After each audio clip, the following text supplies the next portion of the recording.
Good morning, everybody, and welcome back to the Anita Bass podcast. My name is Anita Bass, your host, and this episode is proudly brought to you by none other than Awake Tours, the greatest music festival, travel, touring company in the whole entire world.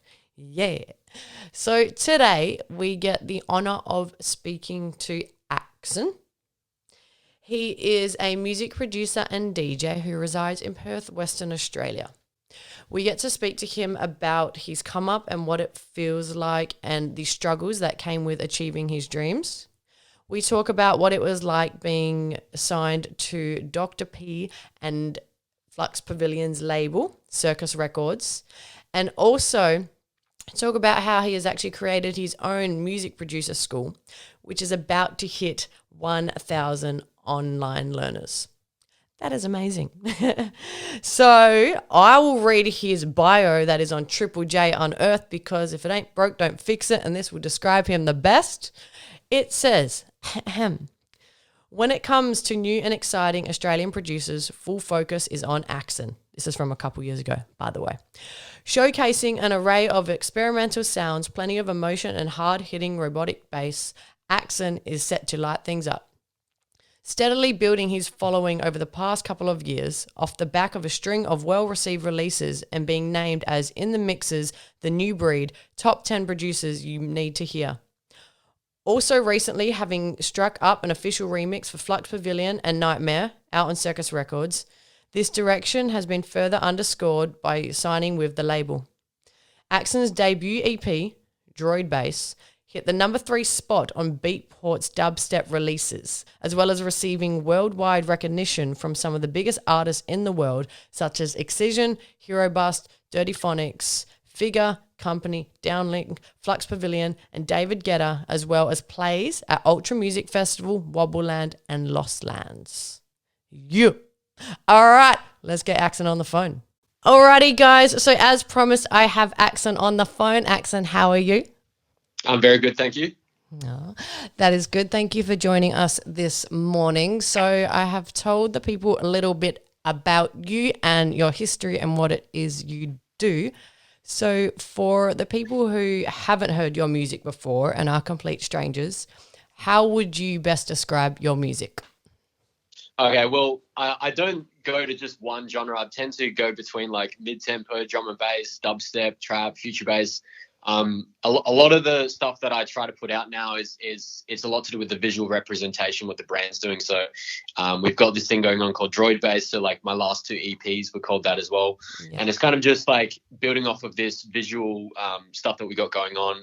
Everything that we put out, there's like an entire like music video that goes with it, and like whole story that's being told with the narrative and everything. So it's a big cohesive part of the brand that we've been pushing for the last couple of years. But yeah, like you guys can see that very easy if you check out any of my socials. You'll be able to see any of that video content. But yeah, it's hard to explain it because it's everything. You have to see the videos to really understand. Yeah. Yeah, no, it is amazing. And guys, if you haven't already, I recommend you go check him out. Your SoundCloud is ridiculous. Your views are ridiculous. It's amazing. I was going through them all this morning. It is dope. I described this a bit in your introduction. I think it's kind of cool because are you from Perth originally? Yeah, I was born here as well, yeah. Yeah, so that's amazing. Going to my next point, that you got signed and have collab with Circus Records, that is Flux Pavillion and Dr. P's label, all the way from little old Perth. Would you be able to explain to the people how on earth this happened? That is a very big achievement. Yeah, it was insane. To be completely honest, like I started producing when I was about like just out of high school, and I was like 18. And back then I was making completely different music. I was making like big room house, progressive house, like Swedish house mafia days, like, you know. Yeah. I had a good run for a couple of years. And after that I quit. And when I came back a few years later, and it was a little bit more about, the music industry changed, and it was more so about like bass music, and like dubstep was like a really hyped thing now. And I was kind of just about to quit because I couldn't get where I wanted to do, because I didn't have anyone around me to help me. I didn't have the financial backing either. Yeah. I didn't have the know-how of what to do. So I did notice a few other artists around me that were really blowing up fast, and they were putting out a lot of unofficial remixes of like recently put out tracks. So like I've seen a few artists, they like What's or Not would put out a track and then somebody else would like remix it the next day, and then they would get a lot of exposure because, you know, it's a fresh track and it's hype. And so I tried to replicate the same thing, and I was like, look, I'm going to give this next track my absolute all. And if it doesn't work out, fuck it, I'm gonna calling it, because I've been doing this for so long and nothing's happened. Yeah. So I saw Flux Pavillion Nightmare. They put out this teaser trailer of their new collab, and this was kind of when Nightmare was just like starting to collab with everyone, and he was getting a lot of hype. Like, he was on his way up, and so like he did this collab with Flux, and I was like, look, I'm gonna try and remix this before anybody else. And so I downloaded the teaser trailer. So I didn't even have the actual track because it didn't come out yet. I downloaded, I ripped it from SoundCloud, and then I used that to start remixing it. And then when the day of the actual track came out, I went to Beatport, downloaded the WAV file, which is the highest quality. Because like when you're remixing, usually you need the actual stems of the track. So like the little bits and pieces, so like the drums, the vocals, everything like that. So then you have like more control of like how you're going to remix it. But because I didn't have any of that, I didn't have, you know, a connection to get that happening. I had to just like use the file that I had. So I had the highest quality file, cut it up into little pieces and remix what I could. And then I put it out like 3 days later.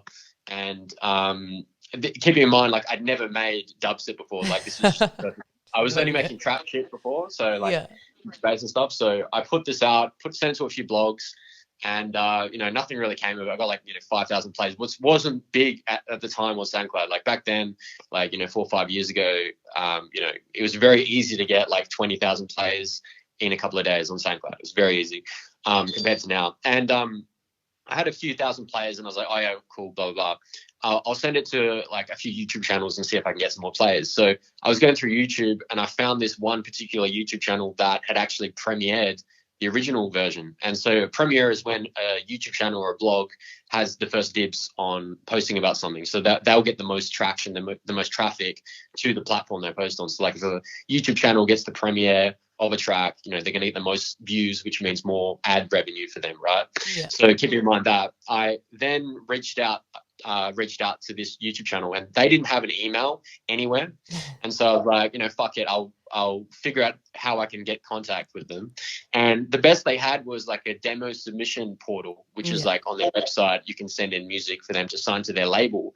And so I didn't think anything of it. I was like, fuck it, I'll just do it anyway. Like, I'm not losing anything by doing this. So I just wrote this like pretty formal pitch, like, hey, like, I found out the name of the guy who runs it, and I was like, hey man, like, I know, hey Blake, I know you don't usually upload unofficial stuff, but considering you work with original teams, you know, track with the premiere, I was wondering if you could potentially ask them if this might be up their alley, because like I wasn't going to this guy and asking like, hey, can you like get this signed for me? I was just seeing if he could get permission to upload it to his channel.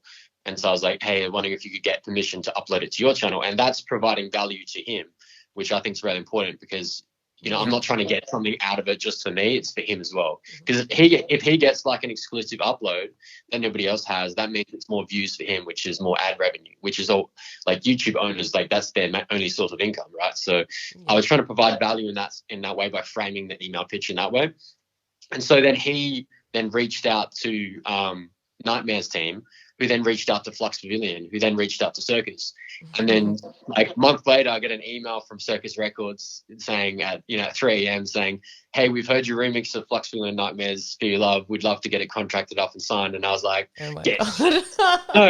no, this isn't real. Like I was going through the email and I was like, this has to be a troll. Someone has to be trolling me, because like that shit just doesn't happen. Yeah. And I was like going through all the hyperlinks on the email, because I was like, Circus Records, no way. And I'm looking at all the socials, like 100,000 and all this shit, and like go to the website, and it's like it actually is the label A&R. So I'm like running around my house like a 5-year-old on Christmas morning. I was like, dude, this is happening. Got my pants and stuff. Yeah, it's insane. So I then I'm like, yeah, definitely, I'll definitely be down to remix it properly. And then I get another email like a good like hour later from Blake, who owns that YouTube channel. Yeah. He's like, hey man, like I sent your remix to Circus. They told me they're getting it signed. You're killing it. I'd love to work with you some more remixes for Proximity. And so now like that entire one email that I sent, it wasn't even an email. It was like a demo submission. So it was hardly that. Just from that one opportunity led to 2 huge doors opening in my career. So like not only, being able to do that remix for Circus, which then led to me getting signed because I was able to send them more music and do an EP, but also with proximity. So now I've got like a tight connection with Blake, who also owns Trap Nation. So like this dude's like huge. That's crazy. And so he's listing all the remixes that they've done. It's like Diplo and Martin Garrix and stuff like that. So, I mean, it just goes to show you, like, if you go out of your way and just like make moves and not wait around for shit to happen, like things will happen as long as you have that as long as you have that mindset and you have those goals, like, especially you write that shit down, like it does happen 100%. It does. No, that is an amazing story. Number one, well done. That is dope. But then, number two, I think you obviously went about it the right way from a business sense, and the fact that you actually had a quality product as well. I think a lot of people will shoot themselves in the foot type thing by wanting attention and stuff now and like annoying people but not having anything of value, or not realizing who they're speaking to, or that this person is really, really, really busy. So we want to provide them with something like, look what I can do for you. And it's easy, kind of plug and play. It's good for you also as a DJ, but for them, you have to provide value and not just be like, do this because I want attention. Like, because who are you to them? They're busy. They have all these submissions. So I think you did that properly and obviously had quality, and that is a very dope story. I think like exchange of value is so important. I mean, it's like pretty standard business procedure, but you'd be surprised at how many producers, they don't come into the game with any mindset of like business. They just like go around and start posting links, and they'll spam all their friends and be like, hey, check out my SoundCloud link, bro. And they'll just like post it on Facebook with no like wording or anything. It's just like, yo, like, here's my SoundCloud link. Like, where's the exchange of value? Why should I listen to your music like over and over again? Exactly. That's probably one of the most annoying things that'll probably piss a lot of people off by saying it. But when someone's like, hey, check out my mix, and tags me and like 97 other people they haven't spoken to in 4 years, and you're like, bro, like, cringe.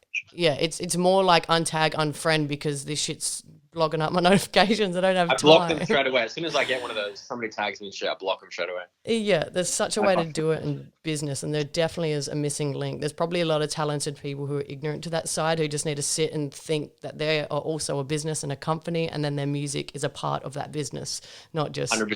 Yeah. But awesome. No, so that leads me into my next thing, which is when you were starting off, I guess you've kind of answered it anyway, but say even now when you're gaining some form of traction, what was the hardest thing you experienced? Or even when you were back then doing the big room type stuff, what was the hardest types of things that you experienced when you were like, I want to do this and be this, and you just kept getting shat on? Like, how did that feel? Or were there any main things that came up constantly? Yeah, I think the hardest thing is pursuing a passion and not knowing if there is a light at the end of the tunnel, because like in this line of work, 5 or so years ago, it wasn't as socially acceptable to do it, but also there wasn't that many success stories from like nothing. But nowadays it's a lot easier because there's like almost infinite resources on how to do things. It's a lot easier for someone to go A to B and be like, I want to be a producer because there's another million people doing it. But back then it was like, there was only a small few, especially in Australia. Like even Australia right now, the touring circuit is like somebody literally has to leave the music industry for somebody to jump back in, like, because it's that full. Because there's a lack of venues in Australia, so like as you can imagine, there's only a certain amount of artists that can be fluctuating on like the tour circuit. But in America, it's like there's so many fucking places that, I mean, I'll just put this into perspective. In Australia, you could do a tour for like, let's say 2 weeks, and that you'll be done for the whole year because you've already done all those venues, right? But in America, you can go for 2 months, and then by the time you finish, you can go again because there's that many fucking places, right? So you can just like revisit the same fucking place, but in a different venue. So it's insane. But yeah, like I think the hardest thing for me was not only not knowing if I could make it possibly, but also the financial side of it, because if you're not able to sustain yourself with shows, and especially if you're living in somewhere like Perth where there isn't much of a scene, even now, or especially now, virus, but like even back then, like there's not enough venues or events to like facilitate you to have like a sustainable income, unless you're like a local DJ and you're just playing like hip hop nights and stuff like that, like, yeah, cool, you can do that. But if you want to be an artist and like actually sustain yourself, you need to be touring, because like the only other option is to get into like the educational system, which is what I did. And it wasn't really much of a thing when I started it. But now, like, I'm noticing a lot more people are getting into it because they realize that, you know, it's an infinite resource, right? Because there's no limit to somebody learning. You could be doing one-on-one lessons. Like if there's anybody listening here who is a music producer and, you know, they're looking into how to go full time, it's about just finding a part-time job, working your way around it and facilitating the rest of it with one-on-one lessons. Like that's the best way of being able to be sustainable from your music, because you can have an infinite amount of clients, you know, basically like literally every hour you can have a different person you can be teaching, and, you know, you choose your own rates, you choose your own schedule and everything. So, I mean, it's the fastest way of going full time with it, without touring. And you need to have that sustainable income because, you know, not only you have to live off it and have time to write music, but it's also, you got to think about all the money that you're going to be spending on building your brand. Like the amount of money that I have to spend on PR, publishing, getting a publicist, like the visuals, the artwork, you know, a good percentage goes to your manager, a good percentage goes to your agent. Like, I mean, there's insane amounts that goes to the rest of your team that people don't even consider. So you have to have that financial backing. And that was something that absolutely terrified me because I had no backup plan as well. And I didn't believe in having a backup plan because I was like, I'm doing this and that's all that fucking matters. Like, I'm not going back to university or anything like that, because when I did try and do that, I was literally just thinking about music the whole time and literally failed all the classes because when I was meant to be studying in the library, I was on the computer doing music. So like, I mean, it's just like, I also at the same time, like, believe that you should have some kind of like backup, like not pursue it, but just something in your head that you can like potentially go to, you know, if, you know, let's say if this virus happens and you're doing something else. Like, I'm not saying just for music producers, but like if you're pursuing a business, I mean, think of like another side hustle that you could easily implement, that you don't necessarily have to pursue at the same time. I wouldn't recommend a lot of people do what I do, where I pursue two completely different businesses at the same time, which are equally as hard and difficult. Because your mind's gonna implode. But I think it's important to have some business knowledge on how to actually have that backup, if that makes sense. Yeah, and I think COVID has definitely, even to me and everyone I know who, even some people I know who are ridiculously successful I've spoken to, and they just like, fuck, I have all my eggs in this one basket. I never even thought that this could happen. So everyone's just like, thinking of so many different things. But yeah, as you mentioned, I think because we're from Perth, and you said something which resonated with me as well, like especially in the beginning when you started, to say that you want to be a DJ or a producer to your parents or people around you, even now, but more so back then, was just, you just had everything against you and everyone against you, or them just being like, what the fuck, or you cannot make money from this. Whereas say when I hang out in like Amsterdam around Holland and that, it's just inbuilt in their culture, and there's like,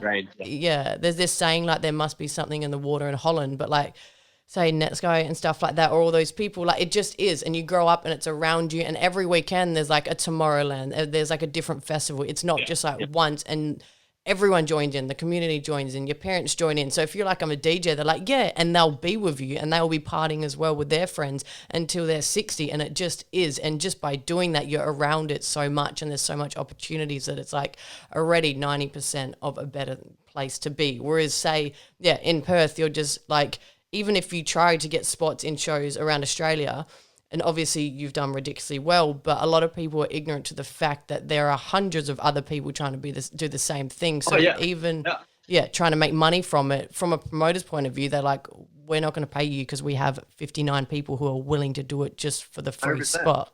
Yeah. Yeah. So that's something that I talk about as well all the time, not just about like the touring circuit, but also just how we consume music. Because you think about it, like the amount of students I teach where they come to me with the same problem, saying like, you know, how do I stand out? And I'm like, well, you not only have to think about in the sense that we have an infinite amount of choice now, because literally everyone is a producer, everyone is making the same kind of music because the resources are infinite. Everyone has access to production very easily. All you need is a laptop and like, you know, you can torrent or, you know, pirate any software you want if you really needed to, or whatever. Yeah. And like anyone can pick up production basically. And so because of that infinite amount of access, it lowers our attention span as listeners because we have that choice. Yeah. So it's like, why should I listen to this guy when I can listen to this guy who's the same or equally or better, you know? Saturated. Like, it's like, why should I listen to your shit over this person's, you know? Yeah. So like it comes into the whole, what this ends up happening is that like the marketing and branding becomes even more important, because that's the only thing that's going to be separating you. Like your personal brand, your artist brand, all that kind of stuff is the only thing that's going to be separating you from another artist. And that's what I really believe, because that's where the music industry is going now. Like the amount of music I'll go through SoundCloud and it's just all the same. And it's like, this sounds like this song I heard last week, you know? Yeah. And it's scary, but it's also at the same time exciting, because people can invest more on building the narrative as opposed to just putting out a bunch of random sounds.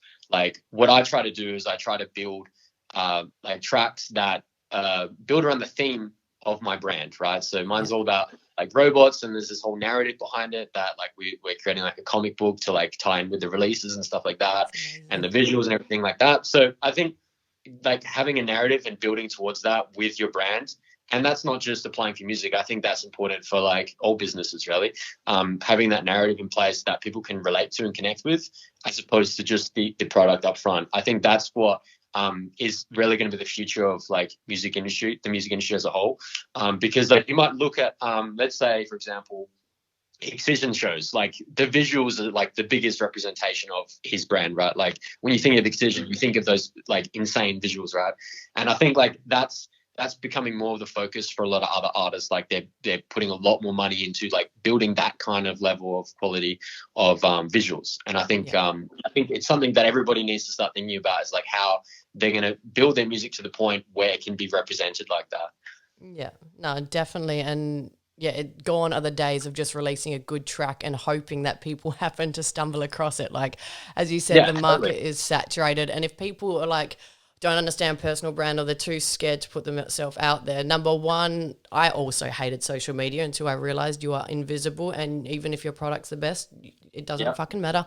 And then number two, if they don't really understand it, I'm like, we'll say mainstream examples. Diplo was one of the first I saw really smash in socials. But number two, like the artist Fisher, a lot of people love Fisher's character, love his little hand thing. Like, I don't know too much about him, but like they know everything. His Snapchats, his Instagram, and most of them haven't ever fucking heard his music, but they will go to his show and just be like, oh, I remember at EDC, it was like a lot houseier music, and people were kind of like spinning out. I'm like, haven't you heard him before? They're like, no, I just think he's a funny cunt from his Instagram. Like, see, look how well he's done.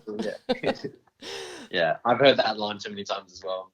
Yeah, like it's insane. So for you, do you think that there was maybe a one time or one thing that you felt yourself like you in quote unquote take off, or is it just been a gradual snowball of you just doing everything and it all bundling together, or was there one moment?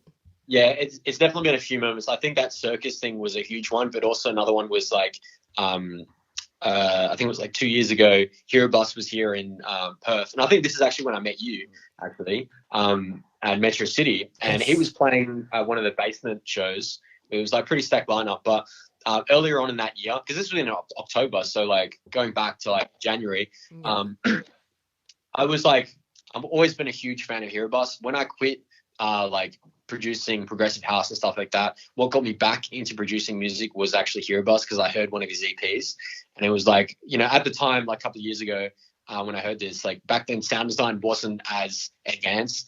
Like he was one of the few artists that were really pushing it. Like nowadays it's like not that innovative because everyone's really good at sound design. But back then it was like quite mind blowing. And I was like, wow, like going from listening to like Swedish House Mafia, like like fist pumping music, to then hearing like this insane like dubstep traps sound design Hero Bus does, is a completely different like world for me. So I was absolutely in love with that. And when I heard his music, I spent like a good week just researching everything about him, like watching all his interviews. Like I became like a super fan in like, and I was like looking up, you know, like doing a bit of stalking about who does his management, like how his branding works and everything like that. So like a lot of my branding is very influenced by that, which is really funny, and it plays to this story because at the start of this year, I think it was like 2018. I can't remember exactly.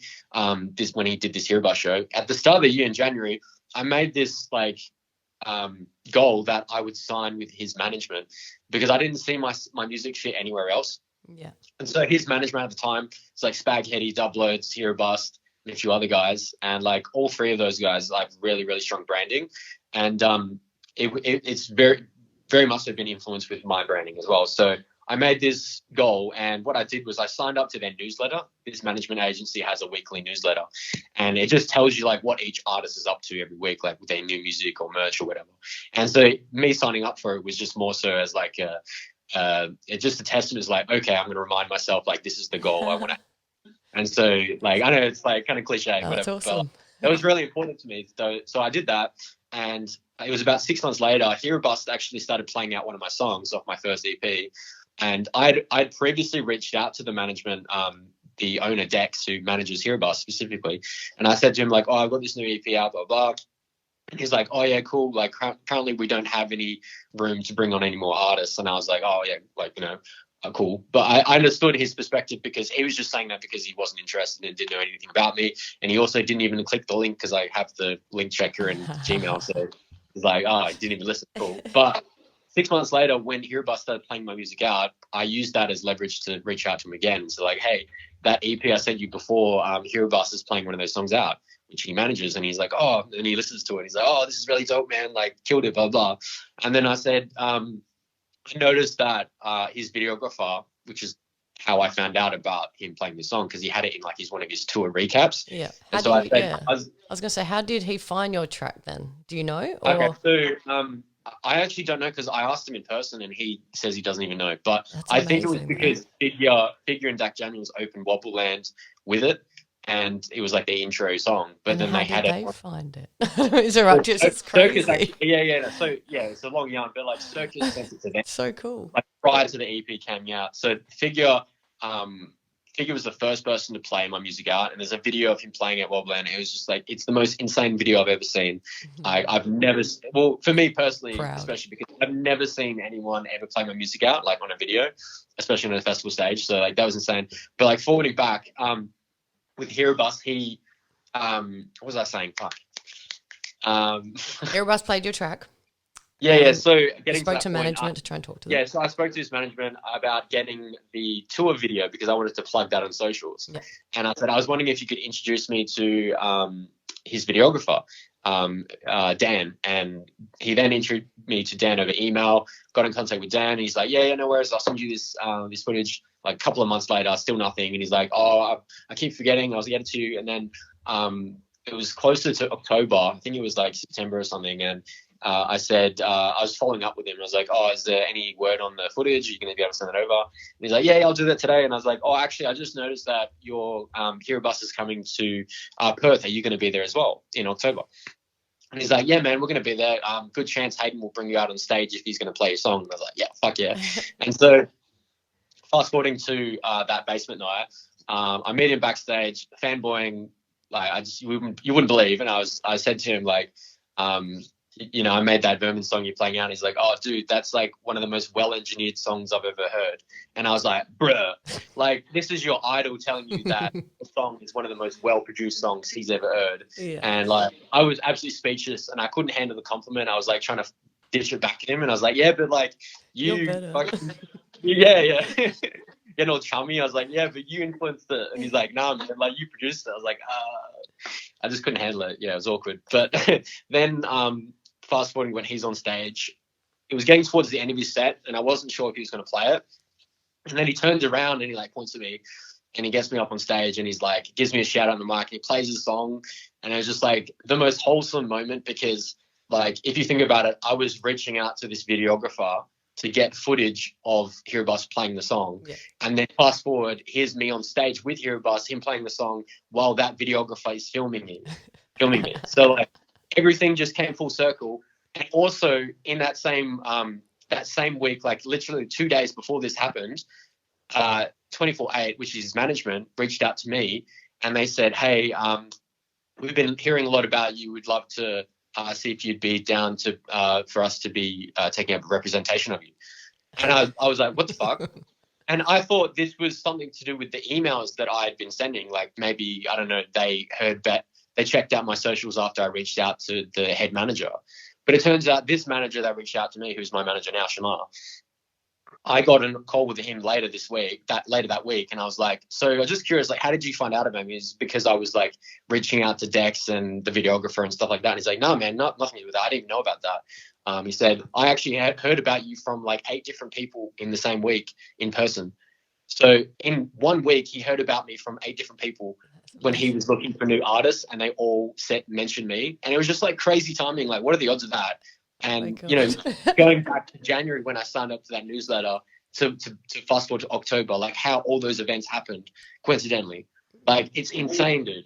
No, that is amazing. I'm literally just like, I've been like smiling the whole time, just proud of you. And man, that was like the greatest moment of my life because everything came full circle. It was like a testament of like, not only goal setting, but just putting things into motion, like just doing things and like not waiting around for shit to happen. And it does happen if you align yourself with your goals. Yeah, and never giving up. And that's the thing. Yeah. I think you've highlighted 2 things. Well, number one, you did the work. Like, you easily could have been like, oh, when they said no to your first email, when he didn't even click the link, so many people would be like, oh, I'm shit, it's not for me. But you'd be like, no, I see value in myself. This will work. I just don't know how yet. So let me continue going. And if you didn't, and that's what I always say, whenever people fucking stop stuff, there's this whole entire world waiting for you in your future that you just said no to just because you gave up. And now you're going to go back to what you dislike. And honestly, you'd already done 98% of the hard fucking work, but you just don't know it. Like, don't give up. It's like that photo with that person pushing the rock to the top of the hill and then nearly at the top they're like, no. It's like, no. When it is the thing in your head and it is the thing you're supposed to do, no is not the answer. It is just, that wasn't the way. Let's figure out another way. Yeah, totally.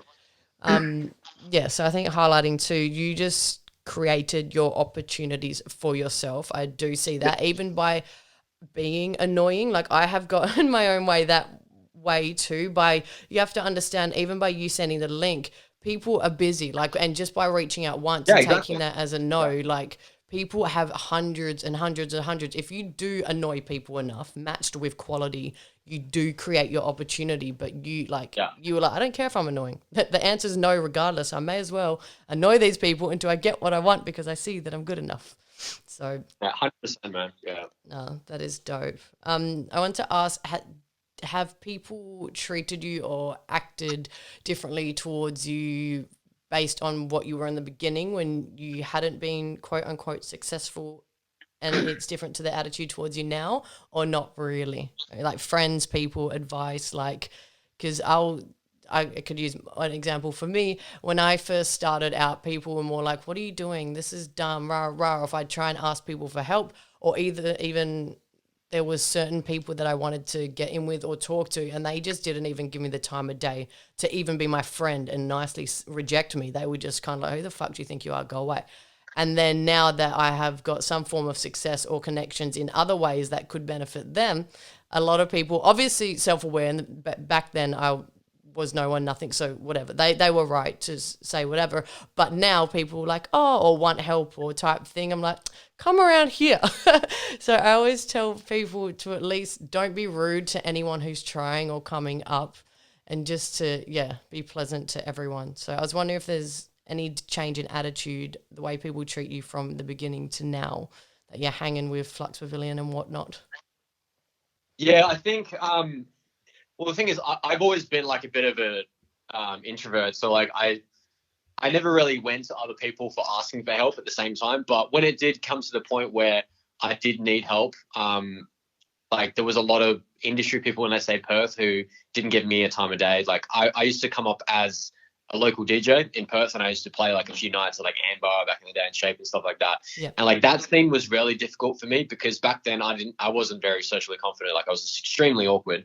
And so for me to like grow up in that industry, it was extremely tough because no one respected you unless you had like that social proof to begin with, whether if you had like, if you were friends with somebody who was like the owner of Shape or something like that, or like you were friends with somebody who ran the events, that was the only way for you to really get to the top. So that was really difficult for me, but it wasn't until I started putting out really good music and like landing a few opportunities here and there that, yeah, I did start to get, like, people started respecting me, or some were really starting to suck up to me. Yeah. And I think like, in terms of perspective, I think regardless of where you're at, there's always going to be haters as well. Like whether you're succeeding or whether you're standing still or whether you're moving backwards, like there's always going to be somebody hating on you. And I think people need to know that that whole mentality, you have to just drop it completely. Like you have to just do what you want to do and stop caring about what everybody else is thinking of you. And that's something that I took so long to get over.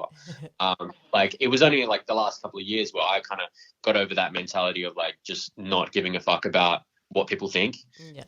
Because there's that many billions of people on this planet. Like who fucking cares if this one fucking chick said this about you? Like who cares, right? So going back to the question, I think like there's always going to be that paradigm shift where like as soon as you reach to a certain like the next like caliber of whatever you're doing, there's going to be a bunch of other people that would change their perspective as well. Because like I mean, the people that you might be associating yourself with right now, who compared to who you were associating before, like it's going to be different every time as well. So like I think every time that you kind of improve on what you're doing, there's always going to be another bunch of heads that will turn.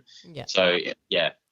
No, very good. And I think you mentioned something awesome then about learning not to care what people think about you, which is the most necessary thing, but it's also the most hardest thing. And then it's the most freeing thing and liberating thing once it's done. Because obviously, yeah, as I've said in my other podcast, when you're trying to achieve your dreams, like it is so hard anyway. Like people don't see all the stuff that's up against you. So even for you to keep going is you're already pushing yourself to 120% energy. So to then have people extra tell you that what you're doing shit when what you're doing you're not seeing results from, and you're more inclined to like believe them, when like it is so hard. Or when people, you have so many different people, so many different perspectives, they're telling you this is good, this is bad, blah blah blah, and then it is so hard and so much energy. So you just have to be like, no, fuck off, and just learn to just not care. And those who want to join will, and those who don't won't. But it is so hard. And then even once you've achieved it, you can go in and out and in and out and in. But when you just generally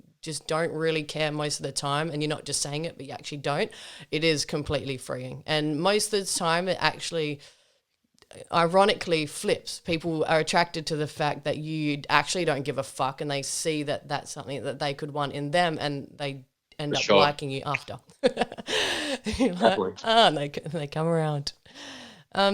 So you run your own online music producer school. I think this is awesome. You're about to hit 1,000 currently enrolled students.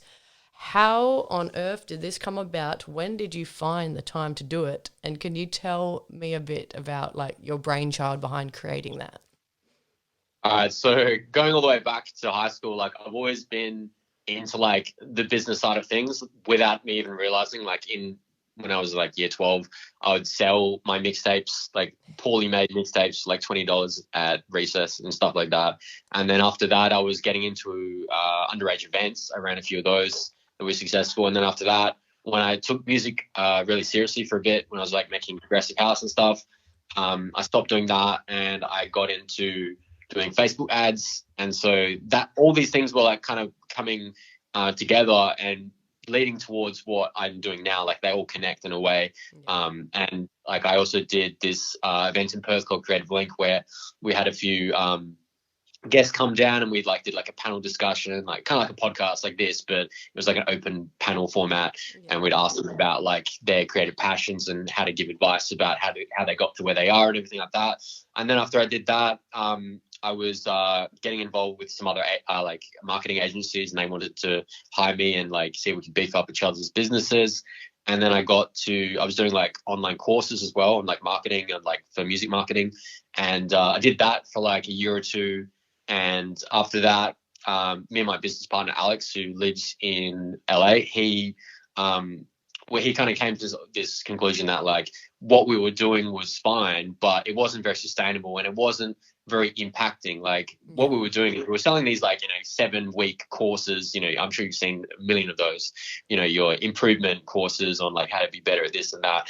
And like, I mean, it was good income at the time, but it wasn't as impactful as what we really wanted to do. And we'd seen a few of these platforms, and that I was even enrolled in a few of these other platforms, like the subscription music production platforms, and they were really terribly ran. Like, you'd sign up for a subscription and they wouldn't even update the content for like 3-4 months. Yeah. And it's like, what am I paying for? Like, what the fuck? Like, you've just lost yourself thousands of customers, you know?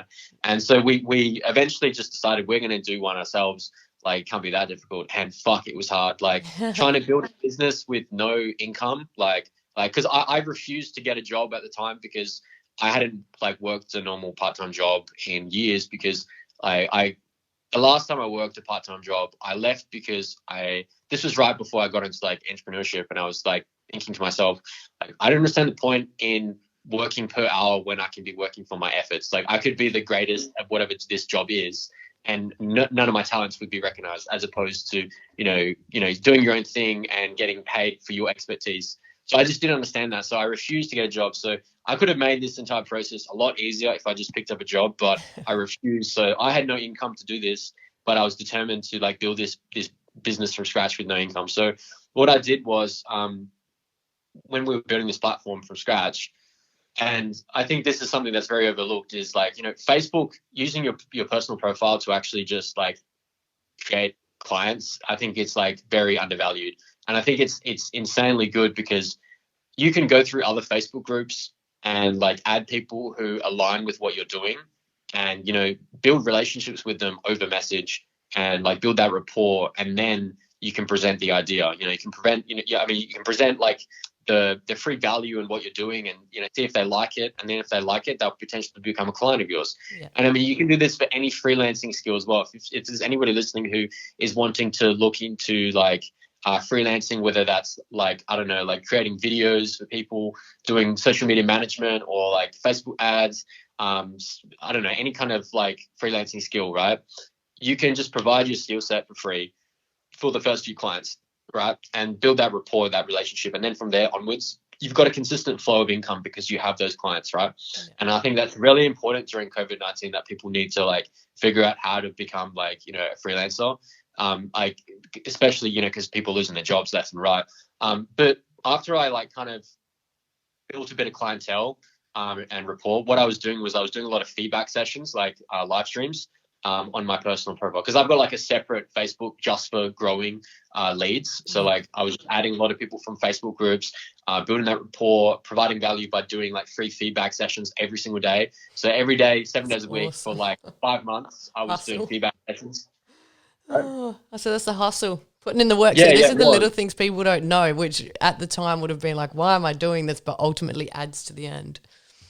It's awesome. Yeah, and with these feedback sessions, they ended up being part of the platform. So when we actually launched the platform, I already had about 100 people that were interested in what I had to provide. So we launched the platform. We're like, okay, we're doing feedback sessions every single day of the week, 7 days a week.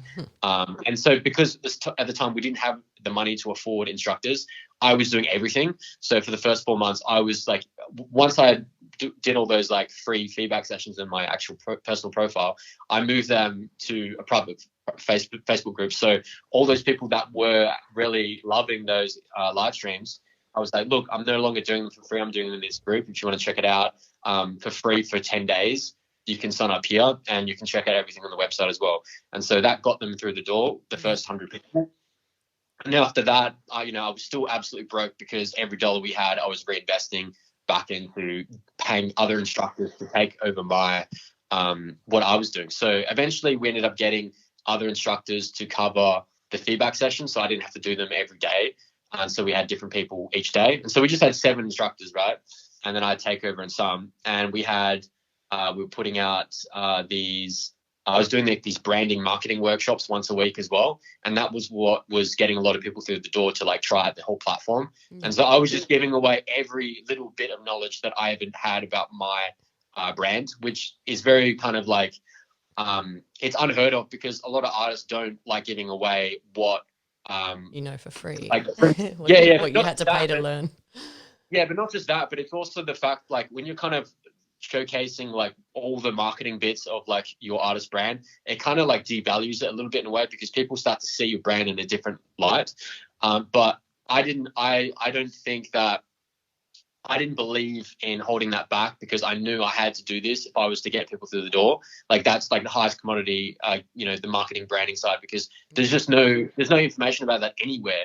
And that was the only thing that I could really provide that would get people interested in what I was saying. So, these complete strangers saying, yeah, I'll fucking check this out. So they all, commenting on my statuses that I'd post about these workshops, and they'd come through and potentially join the platform. And then, 6 months later, we're like 500 strong. And, this is after messaging thousands and thousands of people saying, hey, we've got this new platform. Would you like to try it out? Blah, blah. And, I'm sending these voice messages over Facebook chat. I don't know if anybody knows this, but you can, create voice messages on your Facebook DMs, right? And on your personal. And so this is really handy because you can build rapport and show authenticity by doing these voice messages, because instead of just doing like copy and paste wall of text, you can record like you actually personalizing the message to them.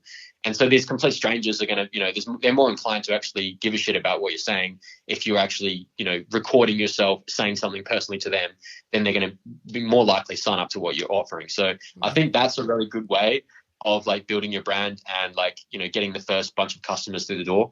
After we got about 500, I was actually like, my business partner was like, okay, we've actually got the funding now, sustainable income, to not only have a shit ton of feedback sessions and guest workshops and stuff like that. So now we have 2 or 3 high caliber artists coming through for these workshops.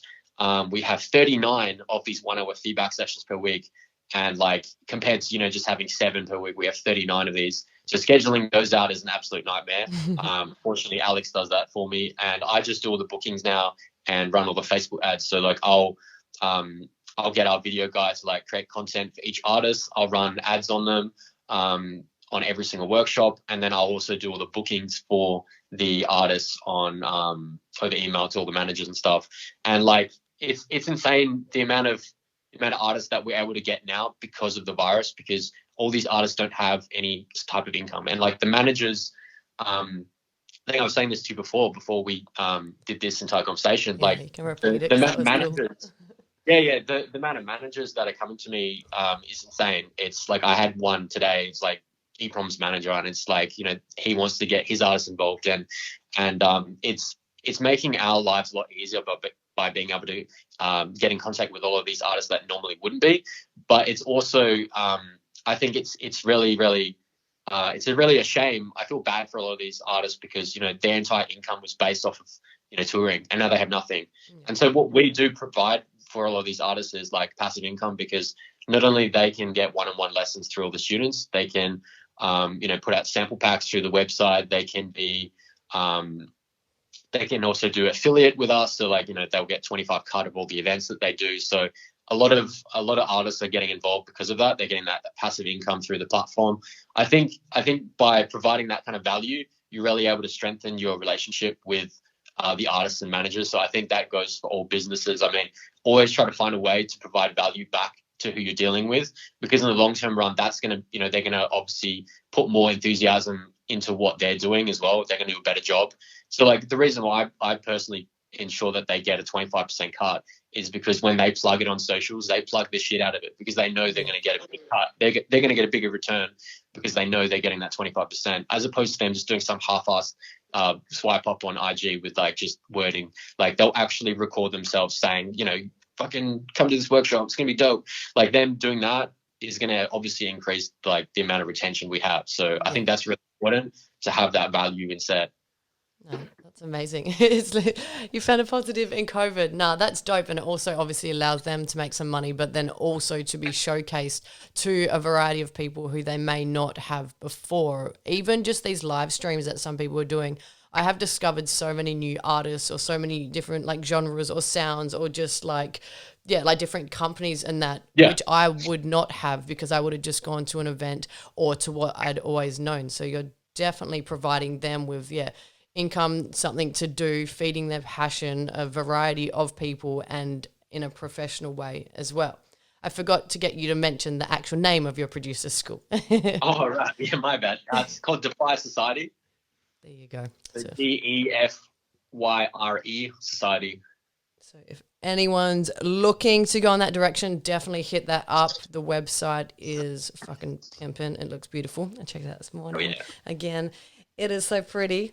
No, that is actually amazing. And the amount of background business information you just shared as well, I think is super important for people to hear who are looking to get into the industry, who I assume will be listening to this all the way through to the end, because they just think, some people just think, I'm good at making a track, yeah, wicked, the end, post it once and think that they're going to end up on the Tomorrowland stage. Like, it's not like that. And like, even your business side of things, as you said, like personally DMing like thousands of people, creating separate profiles just with the intention of business, joining groups, adding groups, like getting Yeah. said no to like 19 and having one person saying potentially yes and then probably pulling out and then having to start that again. Like, it's a hustle. It is a grind, and not just hustle grind hashtag Instagram bullshit where people don't actually do anything, but it's Yeah. fucking really hard, and it's a lot of work with absolutely no reward. But if you keep going, the reward does come. And if you have quality and are true to yourself and always are looking to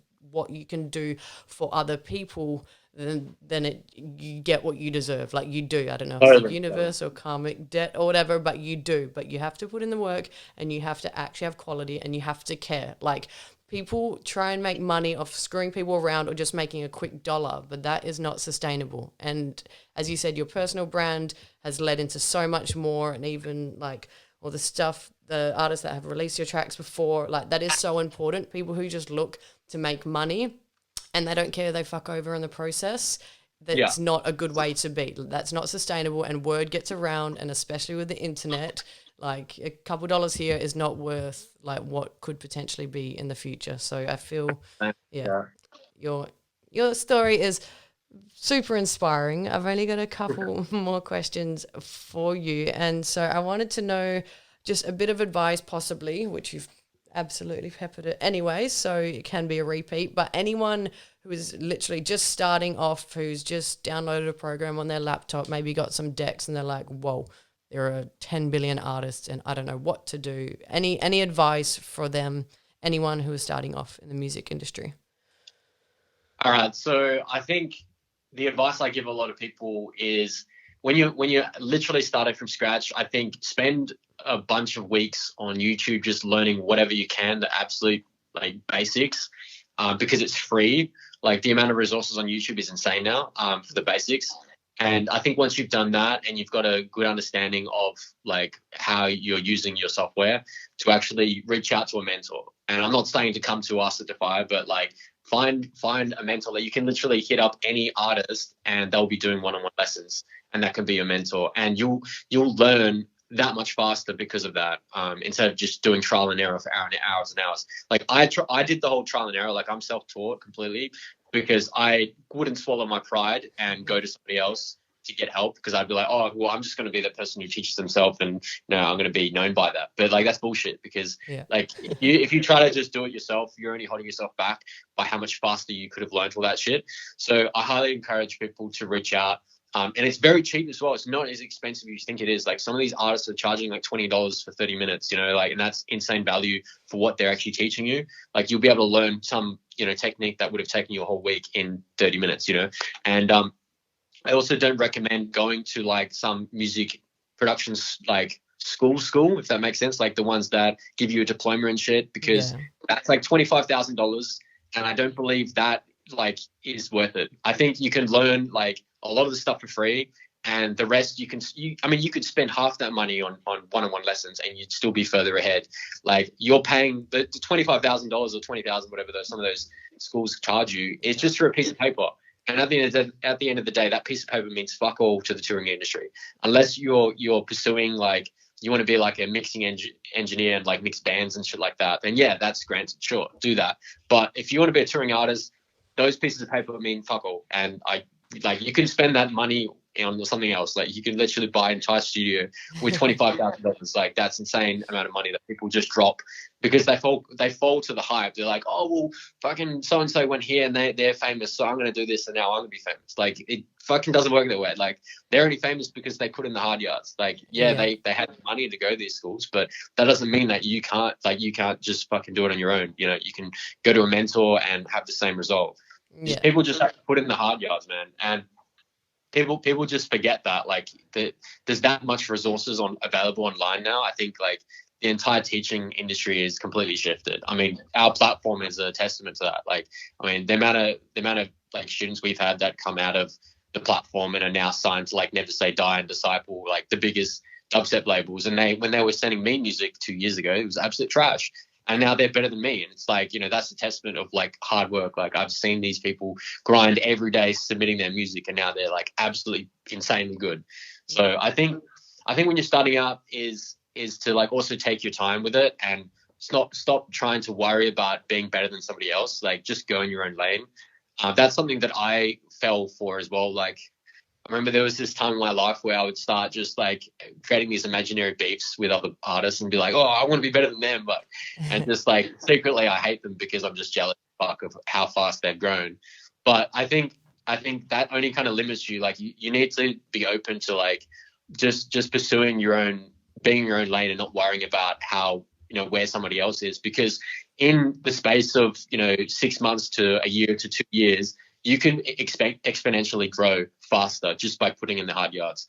Because a lot of people get worried. They're like, oh, well, I'm 29, I'm 28, I'm too old to starting it now. But like people don't realize how fast you can pick this up. Like if you just commit your entire life to it. Like, I mean, drop the ball with everything.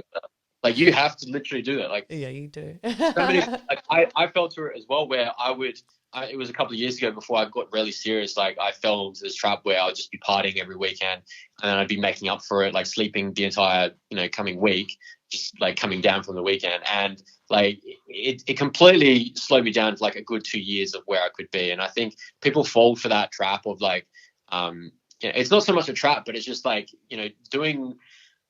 being social when you're trying to pursue this line of work, it's just not going to happen. Like you literally have to drop your social life. Like, I mean, the most successful artists you'll see are the ones that have zero social life. Like they commit every waking hour to what they're doing because that's how they become the very best at what they do. And I think some people just aren't cut out for it because they're so dependent on like having that normal life. They don't want to give it up.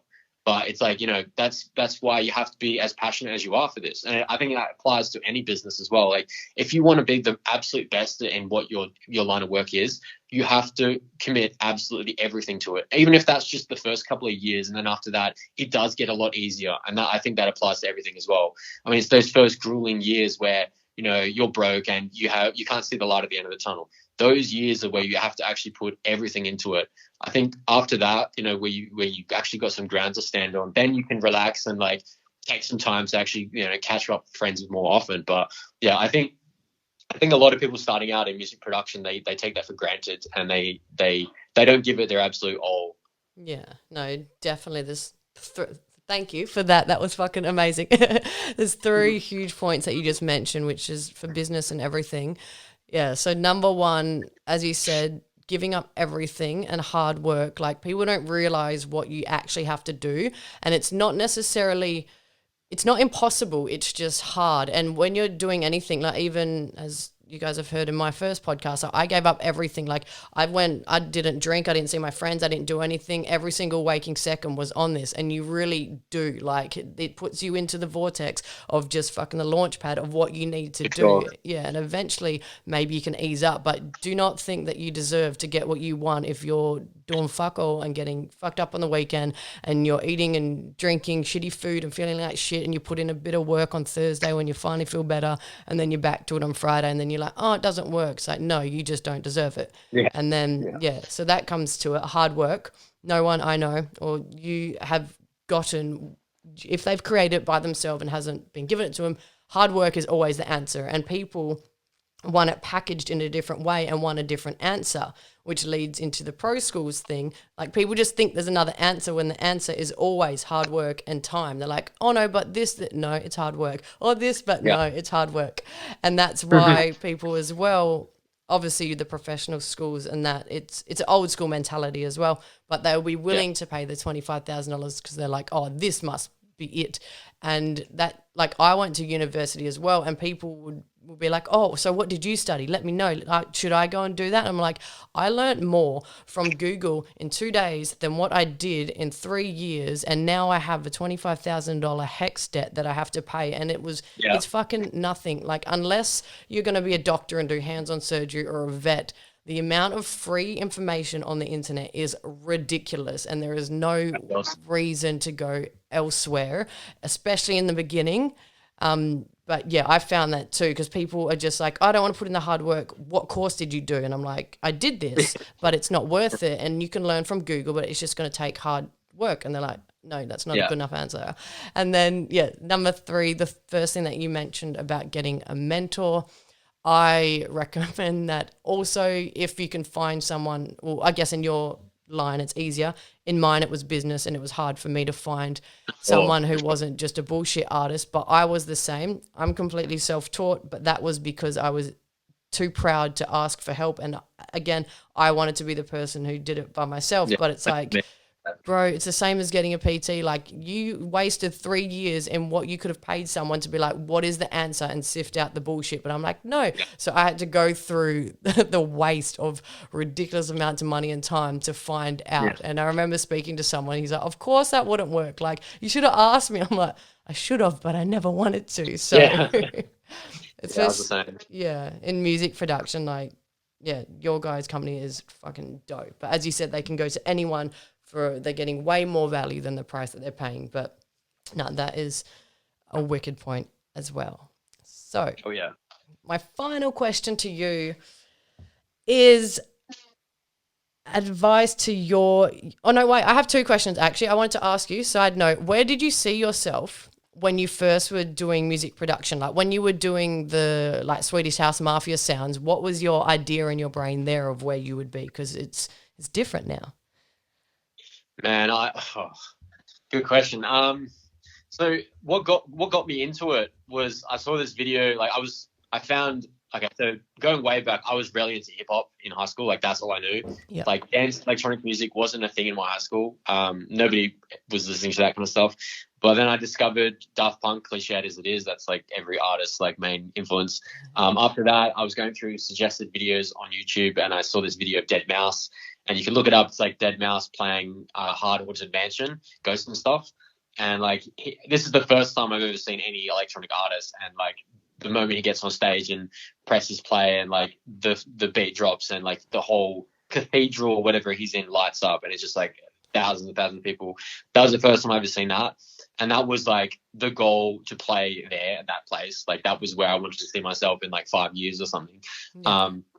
But 3 years down the track, I completely dropped the ball, quit, because I fell to partying and stuff like that. And also I didn't see that it was a viable thing, like, pursuing music production as a career. And like, I had no backup, I had no income. So like, I completely dropped the ball. I didn't really ever like kind of have that vision of where it was going to be. I was kind of just like going with what I had. I had no idea what the fuck I was doing, basically. Like, back then I was absolutely like a space cadet. And it wasn't until I picked music back up that I started, having like a proper structure of like how I wanted to do things and where I'd see myself.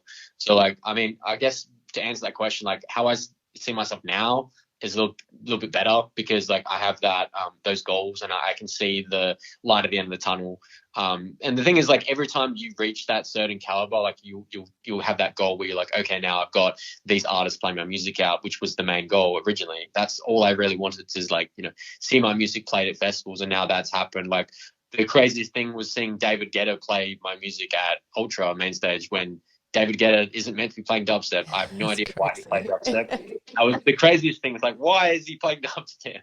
He's an absolute meme. And like, when I started seeing that stuff happen, that was like one of the biggest things that I wanted to achieve. And once you achieve that goal, you're like, okay, what's next? Yeah. Like, you're always chasing that next goal. Like, and I think that's the greatest thing about having that entrepreneurial mindset as well. It's like, you just want to be the best person you can possibly be, but also you want to be like, you want to impact the world in the best way you can possibly be. Like, you spend your time accustomed to that mindset.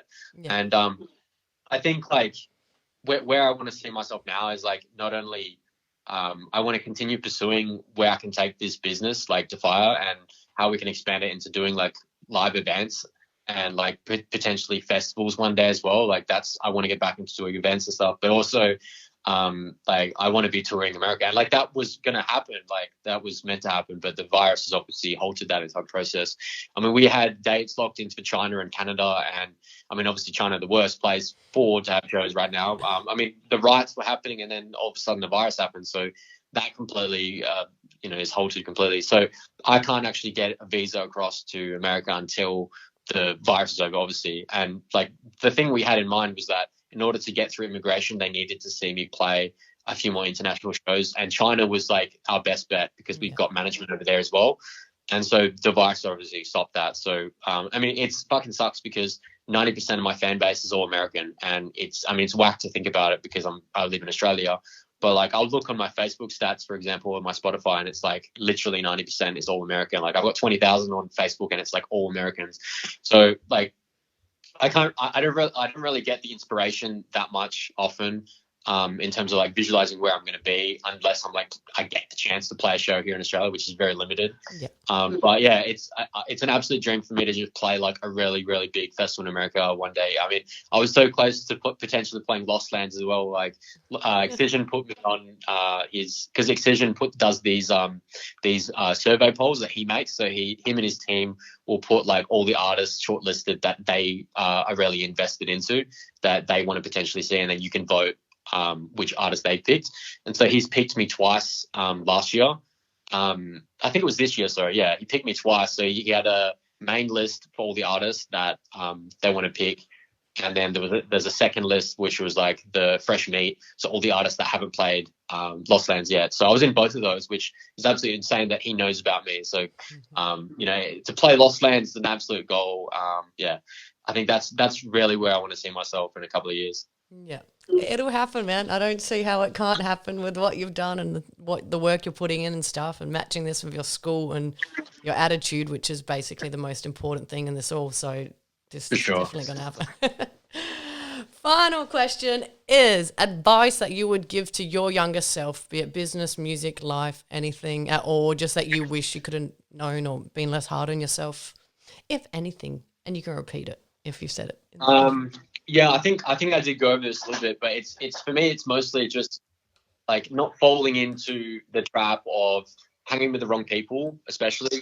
I had this problem where I was hanging with a bunch of people that didn't align with what I was doing. They were mostly just people, following like, normal jobs, like normal careers, going to university, getting married, having kids, having a house, like that kind of thing. Like I'm totally cool with people doing that, but it just didn't align with what I was doing because, the amount of time I would spend away from my friends, like just literally all day, every day for weeks, and I wouldn't speak to them for like months, might not see them for months. And a lot of those friends I hanged with, like it was a deal breaker for them. It's like either you're coming out this weekend to party with us or we can't be friends anymore. And I felt that. And I'd go out every weekend and party with them, and then I'd just be, saying sorry for the next couple of days.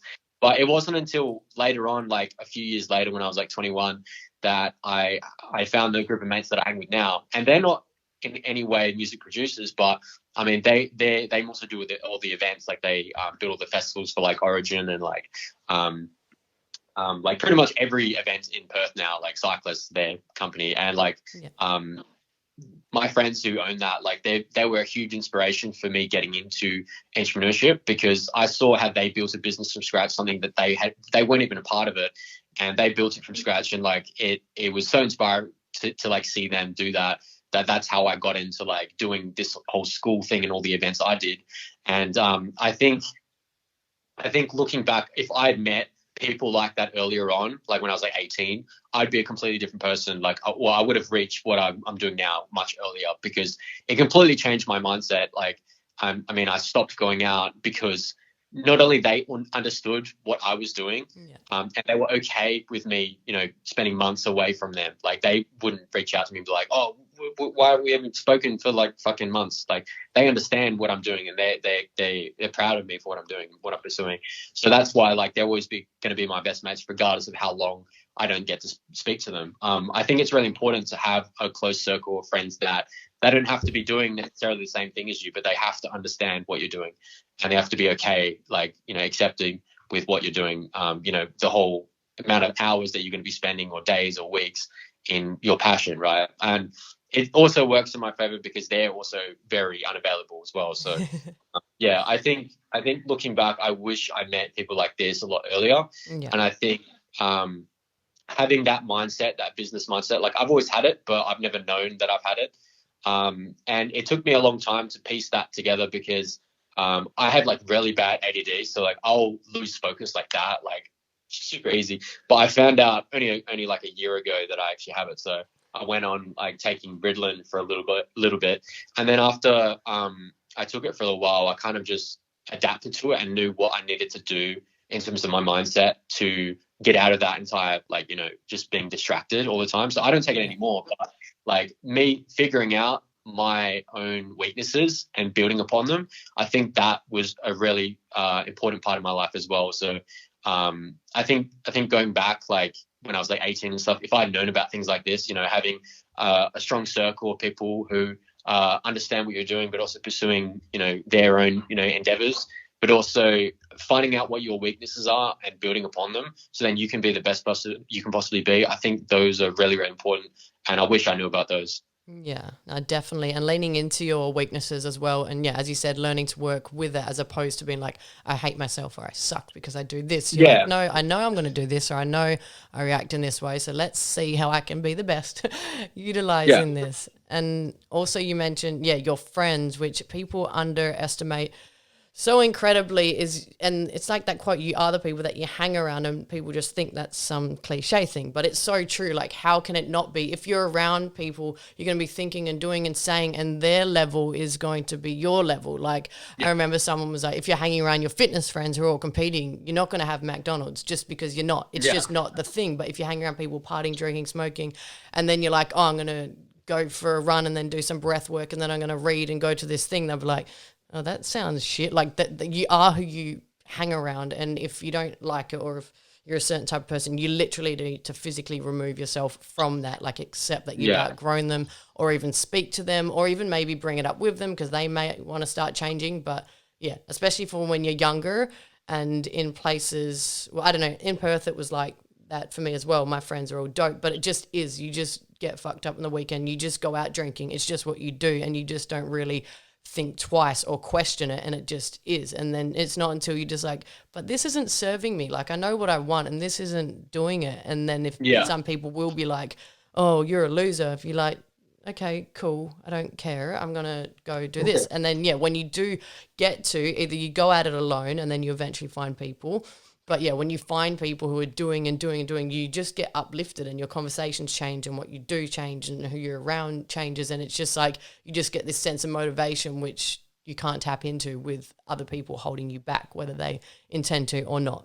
But no, it's super important. But no. Alrighty. Well, thank you so much for speaking to us today. I can't wait to release this interview because I think it's going to be absolutely an amazing resource for anyone looking to get into the music industry. And it was actually just really dope hearing your story from beginning to end, because people just see the top of the iceberg, the cliche, and they're like, oh, he's doing well, or he's been on Flux Pavillion's track and he's mates with these people. But it's like, you have no idea about the struggles and the tears and the people. So, no, it was absolutely amazing speaking to you, and thank you so much for your time. Awesome. Thanks for having me. Alrighty. Have a good day. Catch you up.